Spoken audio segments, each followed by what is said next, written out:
ये सब कुछ डिपेंड करता है दोस्तों उस पर कि आप कौन से म्यूचुअल फंड में पैसे इन्वेस्ट कर रहे हैं। 30% से ज़्यादा का भी रिटर्न रेट दे सकते हैं म्यूचुअल फंड्स। जितना मैंने ओवरऑल बड़ी कंपनीज में इन्वेस्ट करके 5-6 सालों में नहीं कमाया, मैंने वहाँ पे 1.5-2 साल में कमा लिया। अगर आप सोते सोते पैसा कमाना नहीं सीखे तो सारी जिंदगी नौकरी करनी पड़ेगी। और मैं आपको कहूंगा यहाँ पे पैसा लगा दो, मुझे दे दो और वो पैसा इतना हो जाएगा। Oh, that is driving me insane. To be rich, you don't have to be a genius and you don't have to follow random tips and tricks on the internet. You only need to remember a few simple basic things. It does not matter what your income is, what your spending habits are or where you are from. And to tell us all about that, we have with us Ajinkya Kulkarni.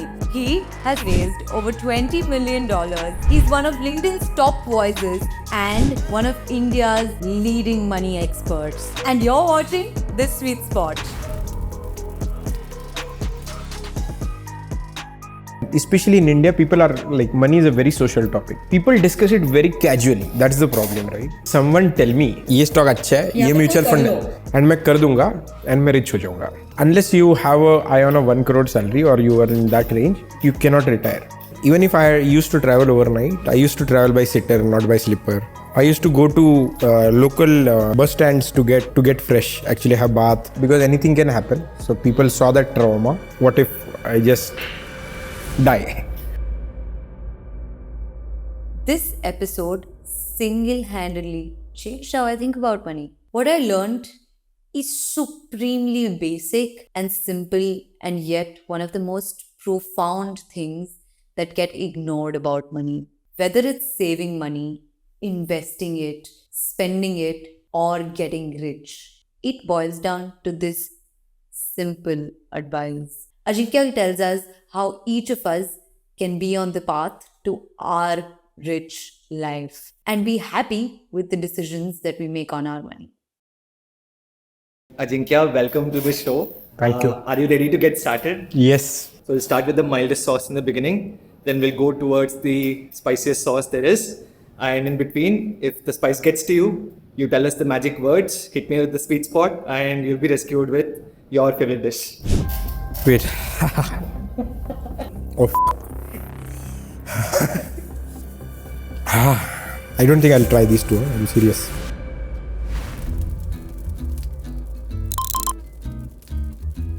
So tell us a little bit about why people should listen to your advice on money.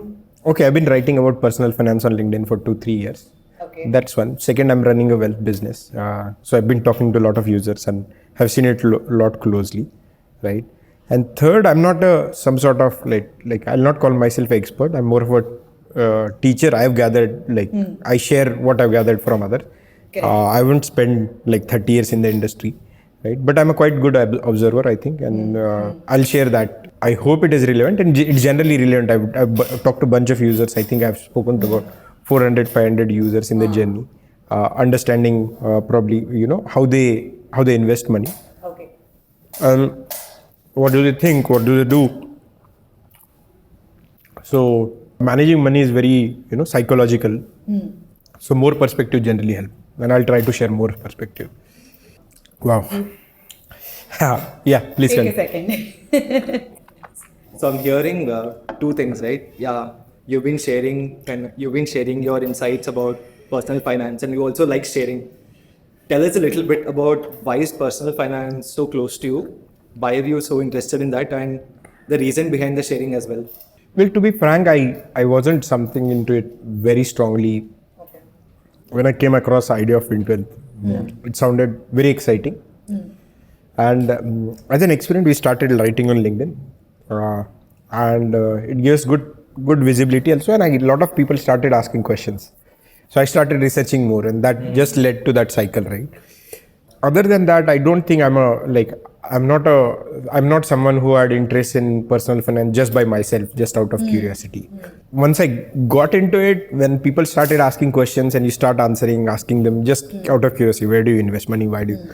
I got to know a lot of things and very interesting things. I know a little bit about I know you've done a bunch of things in the past before you even got to invest. Can you walk us through that journey? Yeah, so I actually I've done a bunch of things. I wanted to do a bunch of things. So I graduated from IIT. I wanted to become a full-time politician. Oh, fun. Yeah. So, did you do anything in that? Yeah, I did bunch of things. So I first worked with government of Gujarat for some time. Didn't enjoy it. Then thought I'll do masters in political science. So I started preparing for JNU entrance. Then visited JNU, lost the interest. Then I thought I'll do public policy from some foreign university.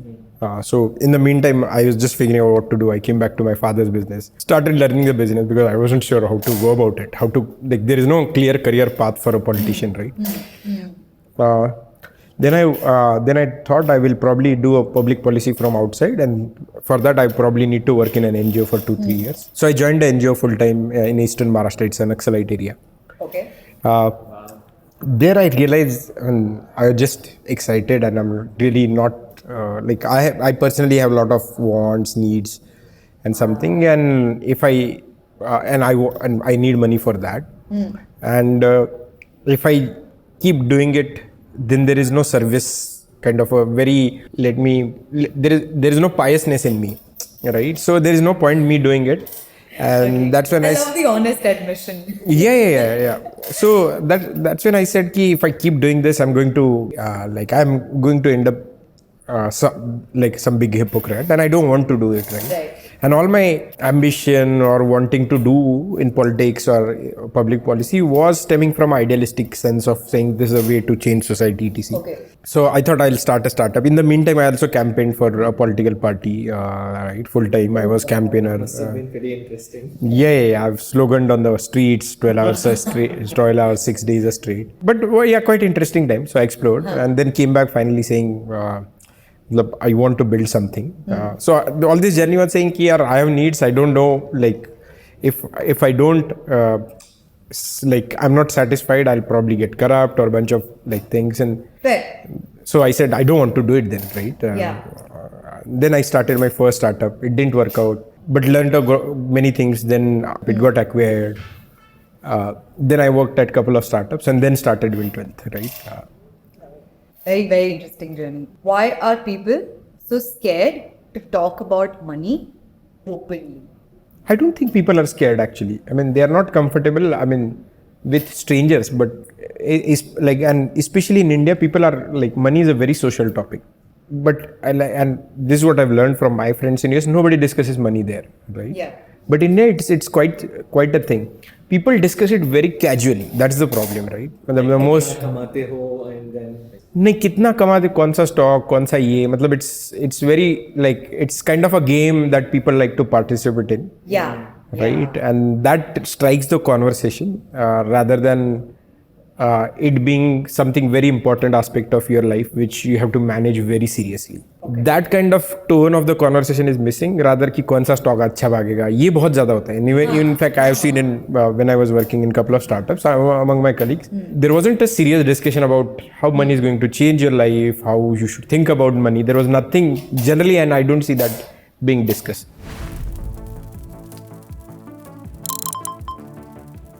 It's interesting that you brought that up, Ajinkya, because when a few years back, there was a lack of information about personal finance, and now there is just too much information.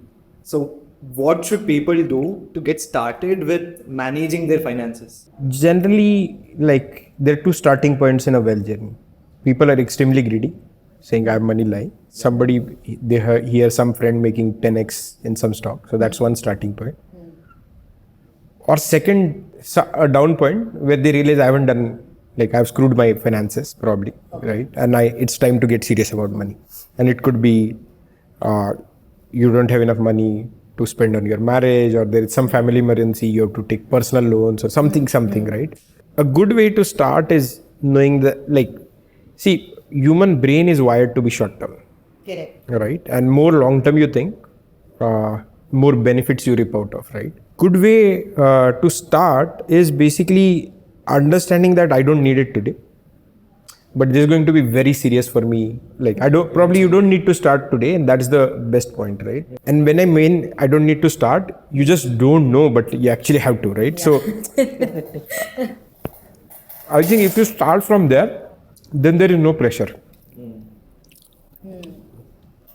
Then you are being a student and doing what is good, if you start from greed, your first is like, which is the next hot stock? Which is the next multi-bagger? I love how your combination is going. One aloo, some water, some milk. Oh wow, it's. I don't think I'll reach 7. Huh. Actually, you surprise us because I think people get to 3 very overconfidently, and then they're like, Yeah, and I hope I yeah. Yeah. So I think if you're pushed into something, then like your initial journey is going to be wrong. Correct. Agreed. If you just get in as an explorer, then you will be sorted more.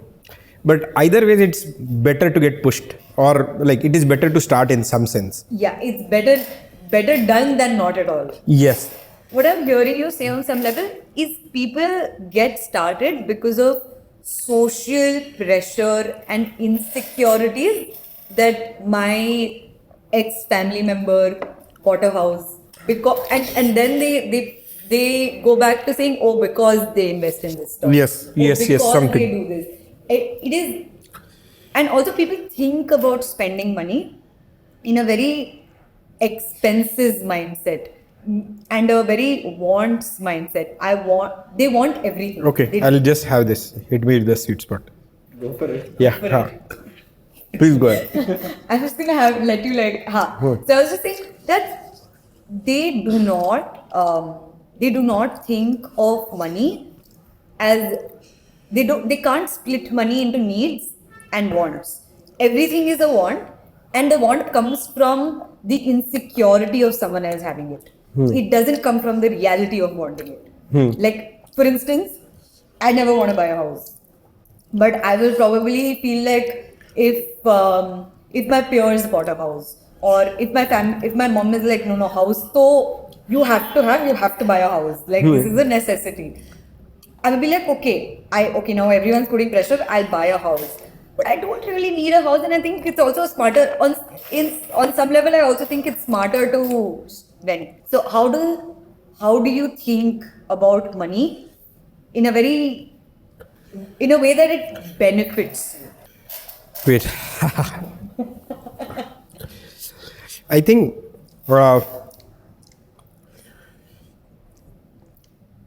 a starting point is just thinking about money. Okay. Yeah. How to think about it? Start somewhere, right? And more you think, somewhere you'll start bringing in the personal angle, right? And we often call this, we have 2 personas of customers, and generally, so we call it Baba persona and Chela persona. What is it? Baba persona and Chela persona. Baba persona And Chela persona. Right? These Baba personas, they enjoy the process of reading finances, seeing videos, discovering, learning, bunch of things, right? And getting rich by investing money is a byproduct for them. It's a game to them. It's not a game. Okay. They actually enjoy, right? Okay. For example, you are a foodie, right? Being foodie is not going to take you, like, is not going to make you, let's say, rich or going to give you promotion, etc. But you still enjoy that process, right? Yeah. So these Baba log actually enjoy that process. Okay. Of reading news, financial news, understanding mutual fund, different ratios, how to invest, what other people do. And their investment decision come naturally out of it, right? And depending on their risk profile, they tend to make different decisions, right? So they don't need social proof. They will do their analysis. I'm not saying they will invest in anything. They will have some of their own techniques to judge whether to invest somewhere or not, or how to invest, whatever. So that's a Baba persona, right? Then there is a Chela persona. These people simply want to get rich, right? And it's safe to assume it's the majority of our population. Yeah, more than 95%. Yeah. Wow. Okay. And it's not like they are not hardworking. They simply don't enjoy this process. So they will work hard in their job. For investing their money is like someone tell me, करना क्या है? ये stock अच्छा है, ये mutual fund है, या कोई कर लो, एंड मैं कर दूंगा एंड मैं रिच हो जाऊंगा. That's the large population, right? So when I say कि think about money, just start thinking about it. Okay. If you don't think, you will not learn. कोई कर लो के लिए भी कौन करेगा, इसको फिगर आउट करने के लिए भी सोचना पड़ेगा. So, in fact, I've coined this term. I don't know whether it is before or not. I was saying you should do money meditation 10 minutes a day.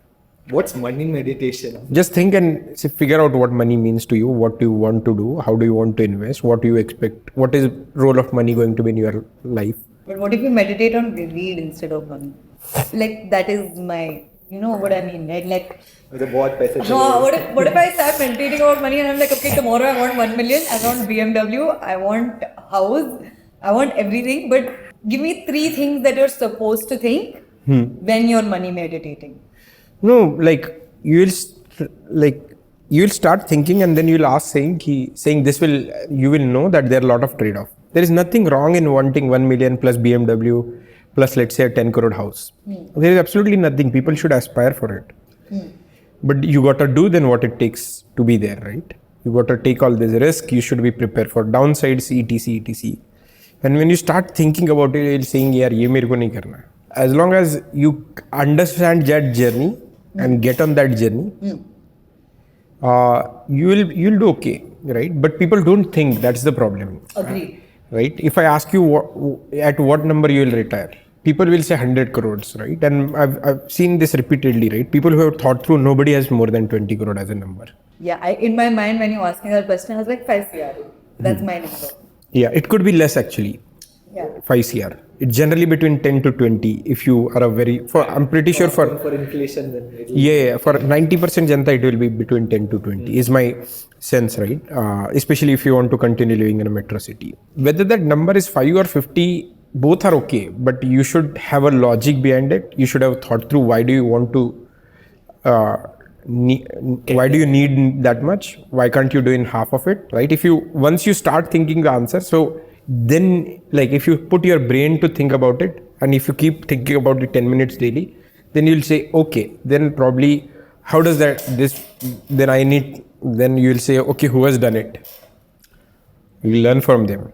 Right? So you will start solving the puzzle one by one, right? And then you will unravel that puzzle. So first, eventually you'll understand this.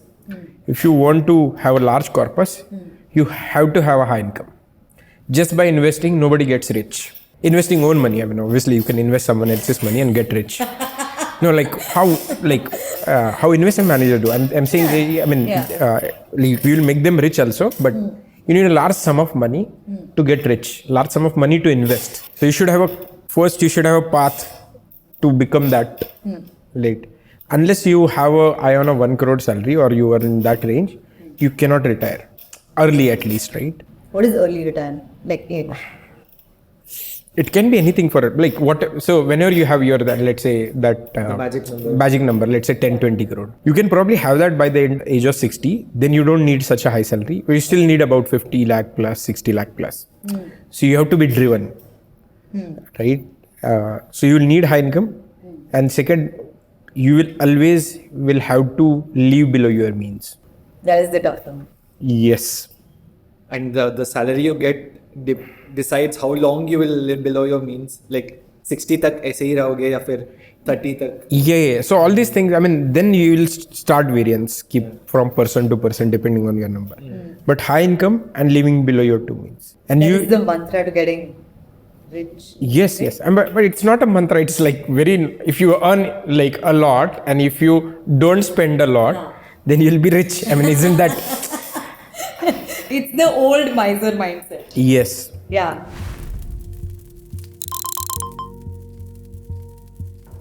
So the misers actually, and the miser is always rich. Yes. Noticeably, I don't know. I mean, stories. Yeah. Yeah. Ajinkya, I've also started here. I mean, it's not now, but I've started hearing during the pandemic something called FIRE, right? Yeah. Financial independence, retire early. Why do you think it picked up during that time? Did people get more conscious about money during the pandemic, or it was the first time I heard it, but everyone knew about the concept early on. Just curious why it's becoming more important. Is Gen Z getting more financially aware as compared to us? Yeah, Gen Z, I think, I don't know. I mean, I don't know about the data. But certainly some YouTuber have done a crazy job of making finance very interesting. I've seen this as people first look at the meme, and then to build context, they end up reading news. And similarly, in case of, it happens in case of, and it's how humans are. I mean, there's no problem in it. If suddenly, like with the wave of, post-pandemic, there are personal finance influencers and bunch of them doing really good memes or really good comedy content and embed finance in it has definitely helped. I mean, but how much that translates to actual actions, I don't know. Yeah, how seriously do people still take money after that is the question. Like, do they even do it? Like, we don't know. Like, that's just like a... Yeah, I mean, but like humans are like that, right? You don't, like, unless you have a problem in short term, you just you don't care that much about that problem. In pandemic, it became, because anything can happen. So people saw that trauma. People saw anybody, like there were large scale of layoffs that happened on the onset of pandemic. So people could see that they could lose their job any day or they could die any day, right? And when you think in extremities, it suddenly shakes up, right, how you look at the world. And therefore, fire became like people wanted to think that, hey, I want to live my life. What if I just die? Right. Yeah. So that I think must have triggered this. If you in your life, if you go through any traumatic experiences, you generally start becoming more self-aware, because suddenly you think you are generally risk-taking, but in that trauma you realize you don't want to take that risk. I've seen people optimize for money in different ways in their 20s, 30s, 40s. Have you experienced something similar in terms of how important money is to you now versus when you were younger? And how should people kind of look at it as their views keep changing? Personally, for me, I had a son 1 year back, and that definitely changed things. Before that, like my wife was working and I started, so I knew I don't like, my wife earns, so we both can live on that. But after having kids, that emotional experience suddenly changes, right? Earlier, before that, for me is like, if wind doesn't work out, then I'll do something. But now that money suddenly gets important, right? And so I think whenever you go through any life-changing experience, your view change. In case of me, for me, it was my son. For me, marriage, because I got married to my friend. It was a love marriage. So it didn't actually change a lot in me. But I think after having son, I definitely have more importance. I have realized more importance of money. Right? Got it. Now that we've spoken so much about marriage, how should, say, two people, whether they're married or whatever, if there are two people that are running their finances together, how should they approach it the right way? Like, what is the right? Because there is some disparity, but there is also the fact, like obviously both incomes won't be the same, and whether or not they're the same, how do they optimize a double income household? I mean, I had a really, really extreme. I was very miser. To the extent, even if I used to travel overnight, I used to travel by sitter, not by slipper, by buses. I used to go to local bus stands to get fresh, actually have bath. Yeah. But after marriage, I know I won't be doing that, right? So if I have to travel properly. Like I have to look at what time flight is. Yeah. If it is a half night stay, then I will not spend it on airport. I'll probably book a hotel. It should be a decent, and everything costs, right? Yeah. So all these things change, and you start thinking about money more seriously, and you start it's like there's this monster that keeps growing, right? And suddenly it is in front of your eyes. Yeah. More earlier you realize more better you can plan. That's the only thing.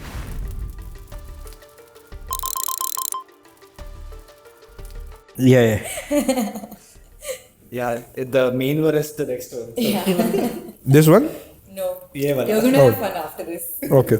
No, I got the trick. You basically put it in your mouth, get it in the corner, chew fast, and just gulp. Every person we have interviewed has found the act to survive. Then you don't have to. Yeah. If it stays on your tongue and this part, it burns. So one of our guests sandwiched the sauce in between the two. Like he cut the aloo in half, sandwiched it in between that, Yeah. and ate it. And we were just like, It was like surface area. yeah, Yeah. there was some math going on there.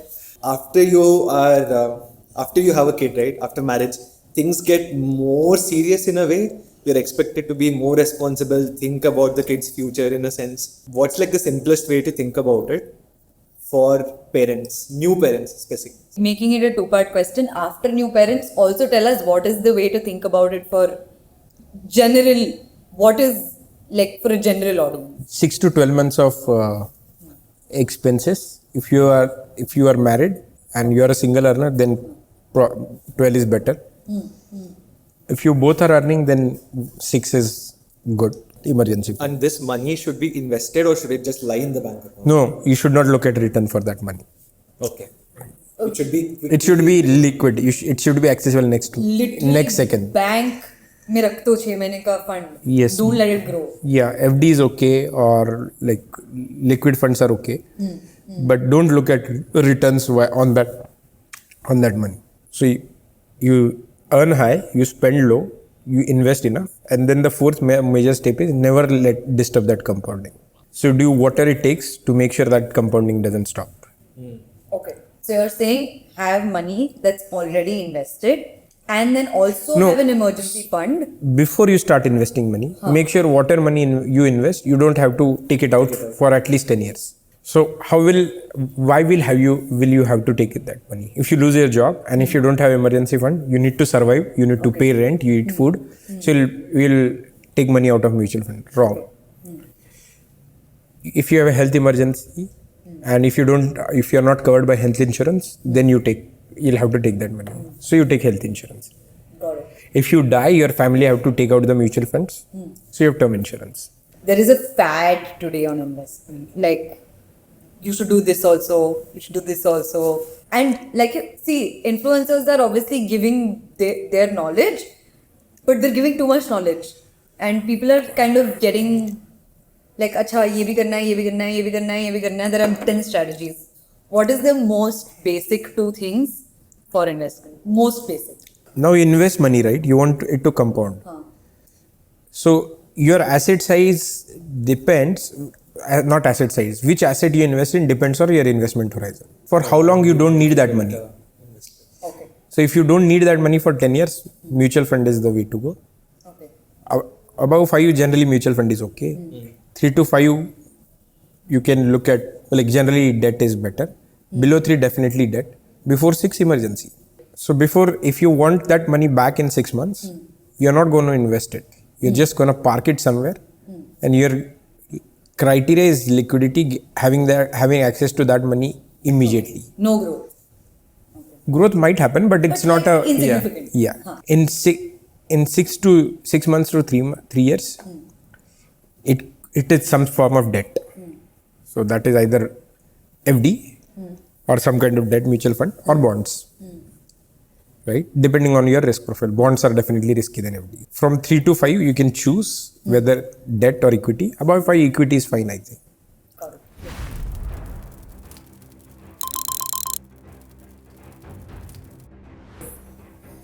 Okay, this is the crazy one. Yeah.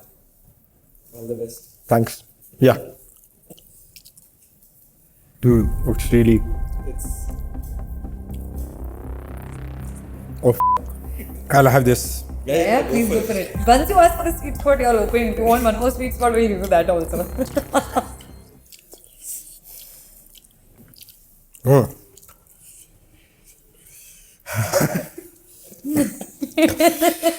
हम लोग सोच रहे हैं आशीष को भी एक दे दे तो क्या है Ashish said he's Pahadi, so he can eat. Yeah, he was selling us in the video. Yes. What to you is an absolute waste of money?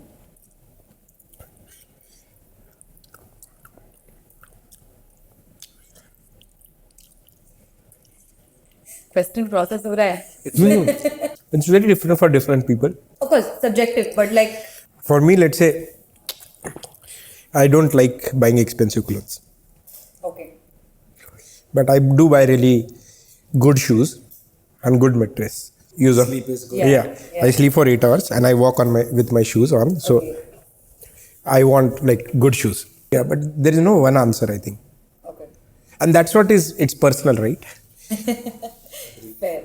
Agreed. 100%. Also, like with real estate now, right, and homes, people are pivoting more towards apartments rather than independent houses. It could be mainly because maybe land is already occupied and now it's just apartments being raised one after the other. People have started looking at apartments as a depreciating asset in some sense versus homes specifically as an appreciating asset. क्योंकि ज़मीन आपका है is the concept, right? Should you be spending so much money buying an house upfront when you could literally just spend renting it to an extent and then have the flexibility to purchase your own home later, or should you be not seeing it that way? House is different, home is different. Home is something where you live. And owning a home is not a financial decision. It's a quality of life decision. It depends, right? I think whatever money I earn, I'll always like to stay in flat in a gated society. Things are much easier and that's my preference. Because I don't look at it as owning asset. If somebody thinks of owning asset and owning a land gives them happiness, then they should do that and construct a villa and stay on it. There is nothing wrong. Don't, like, you cannot decide to stay in a villa or in a flat because one you think is a depreciating asset, one you think is an appreciating asset. Do you think family habits or family trauma, like you mentioned earlier, childhood lessons from your family about money and all of that, does that hold you back in some sense in becoming very rich or having a robust financial portfolio? Yeah, I mean, your upbringing and whatever experience you had early in your life definitely make a lot of you as a person, right? And I think it's kind of a hustle upon that it's sold saying you can change everything. I think biology plays a very important role. How your brain wired is a very important role. You cannot overnight, or even if you consistently spend 15 years, you cannot change certain your core habits. So, but you can adjust yourself. You can be more self-aware and prepare accordingly. Have you ever had an experience where you felt like either your family has propelled you to make more or held you back? Not my case. I was and I often say this, I'm very privileged. Okay. I wasn't born in a rich family, but my parents earn enough that I don't have to support them. Okay. In fact, he has his small own business. So if anything doesn't work, I can go back and run that business. Then I had a wife who earns, who doesn't mind if I take break. And I've taken breaks where I wasn't earning, I wasn't doing startup or anything. I was just learning coding for some time. But yeah, I've seen examples where trauma created, at least in early stage, trauma is a big fear actually. Okay. When one of my co-founder has gone through a cycle where early in his life, like when I was 5, 6, they're very rich. Then the family business went through a troubled time, and his mom had to mortgage her gold to finance his education, right? And that just set him in another journey, and that experience has definitely shaped how he thinks about money, right? And probably that experience more than anything else, right? So it definitely creates itches, right? Human beings are emotional people, and so obviously it does create. I think at the end, it's good that it acts as a fear. Sometimes it holds back also. I've seen people spending. They always saw their parents doing the same, right? My dad, when he was really young, he didn't have his parents or whatever, and he grew up so he had 10 older siblings and he grew up wearing their clothes and they took care of him. Like basically his parents passed away when he was 7 or something. For him, the biggest, if you ever asked him what is the birthday gift that you want, 11 pairs of clothes. This was his consistent answer throughout his life. That's the only thing he loved spending on. And he's like, I will never wear another person's clothing again. And I will have, we're a family of 4. There are 3 girls. Each of us had 1 wardrobe. My dad had 4. Oh, is it? Oh. So yeah, I've seen it in my personal experience as well that like it changes entirely. Yeah, and it made him happy, right? That's the aim. Like finally you have to be happy. Do you think about money practically or emotionally? Because the intrinsic motivation is always emotional, but I feel like there is a dissonance because you have to act on it practically. So how do you manage or balance the both of those things, emotional and practical, when it comes to money? So money definitely matters, but it's not something that drives me, right? Okay. Because if that was the case, I wouldn't have thought of becoming a politician for a very ideal reason, right? Or join the NGO full time. Okay. And at that time, I used to, this is not like this 10 years back, not 50. I used to survive on about 3,500 rupees a month, including my food. In Bangalore? No, this is in Eastern Maharashtra. Okay. Right? But like, yeah, in Bangalore, I mean, like, I think I'll have to probably. He'll have to live in he can't live anywhere actually. Yeah, probably I will have to drive rickshaw and stay in the rickshaw.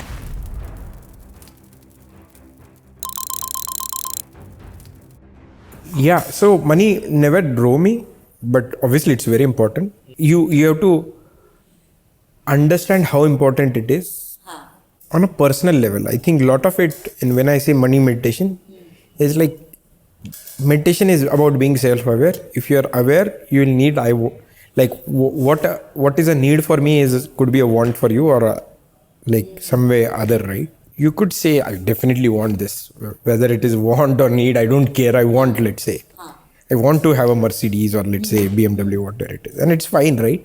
Having that awareness is very critical. Money is a currency to measure everything that out, right? So once you have awareness, you know what are your needs and what are your wants. Then money is like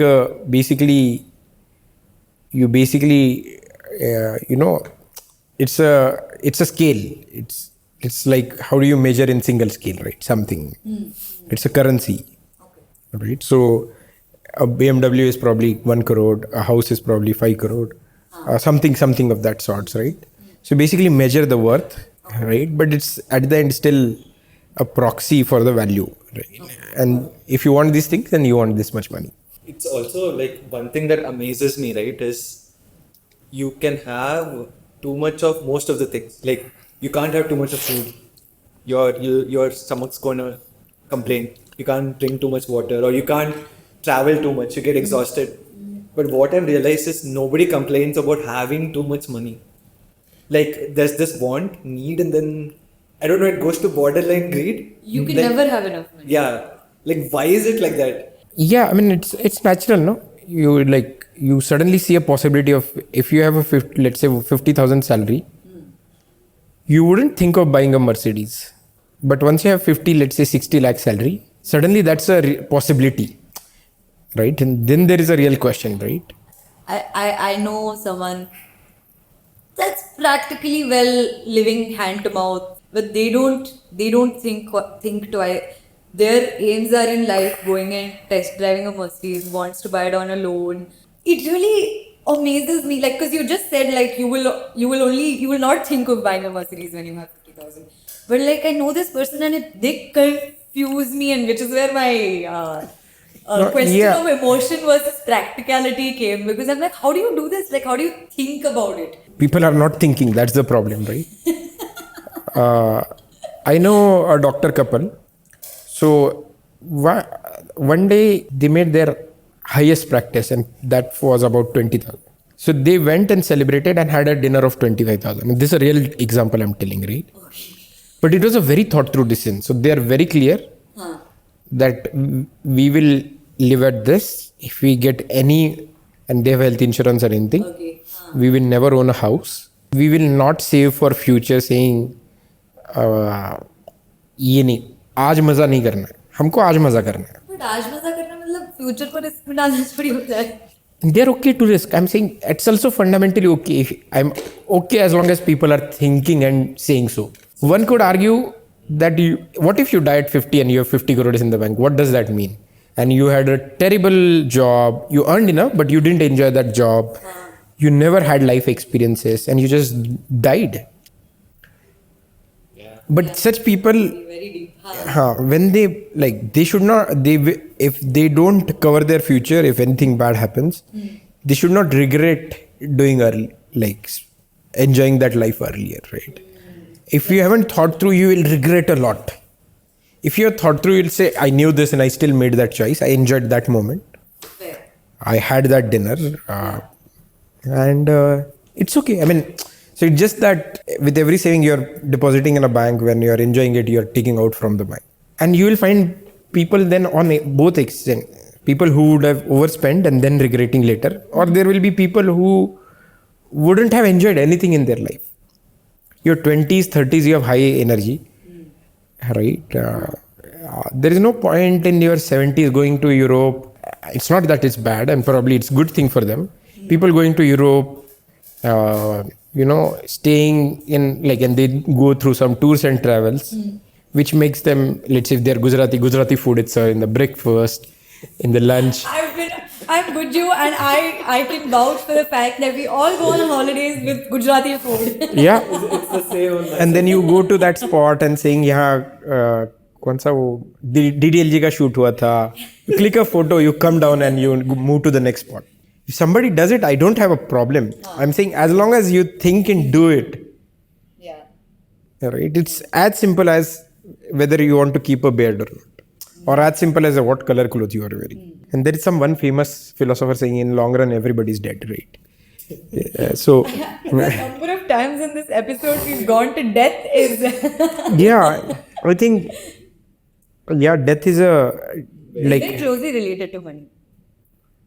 In general, anything. Everything has a meaning because we die. It was lovely having you on the episode. Thank you. Thank you so much for being on. Yeah. We learned a lot. I learned a lot. I'll tell you whether I enjoyed this episode or not tomorrow after my summer. I assure that your answer will be I hate you. Alright, folks. Thanks for watching the show. See you in the next episode. Bye.